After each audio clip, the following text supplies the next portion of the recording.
After the successful and refreshing Series 3, work quickly began on Red Dwarf's fourth series. By now, Red Dwarf is an accepted part of the television landscape. Series 3 managed to keep the show fresh and interesting, but would Series 4 be able to do the same?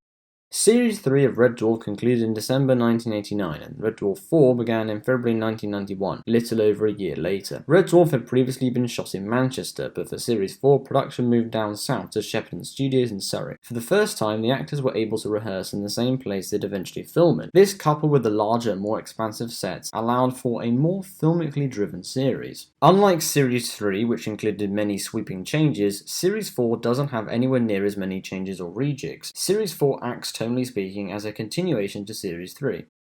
Camille was first broadcast on BBC Two on February 14, 1991, and given the theme to the episode, it's rather appropriate that the episode happened to air on Valentine's Day. The episode begins with a very well-remembered scene with Crichton and Lister. It consists of Lister trying to teach Crichton how to lie. This sort of scene showed how far the show had come in terms of comedy. It was much quicker off the mark, and let's be honest, funnier too. DNA is one of the best Red Dwarf episodes. From a science fiction perspective, it's pretty solid. The idea of Crichton becoming human also has potential to be very funny. That's, I suppose, an interesting thing about Series 4. There are great ideas, but also they are suitably adapted so they're funny. Crichton becoming human could have worked just as well were it played seriously, but being Red Dwarf, that needn't happen. Justice is another great episode where the level of stupidity and competence from the Dwarfers is in full view. Justice isn't the most memorable episode of Series 4, but it is still highly entertaining. The scene where the Dwarfers have to defend themselves is a particular highlight. Whitehole, much like DNA, takes a solid science fiction concept and makes it funny. It's that simple. The science fiction technobabble typically associated with overly complex sci-fi shows is instead much more intentionally ridiculous here. Whitehole is one of the highlight episodes of Series 4, and this kind of episode would have been completely unthinkable during the first two series. Dimension Jump was the first episode to feature Ace Rimmer, the charismatic parallel universe version of Rimmer. Chris Barry is fantastic as Ace Rimmer, a totally different role from the one he usually played, but still a highly entertaining character nonetheless. This episode was switched around in the scheduling due to the start of the Gulf War. Dimension Jump is one of the best episodes of Red Dwarf. It's very funny. Ace Rimmer is a fantastic character and all the other elements work really well too. Ace Rimmer proved so popular that he would one day return.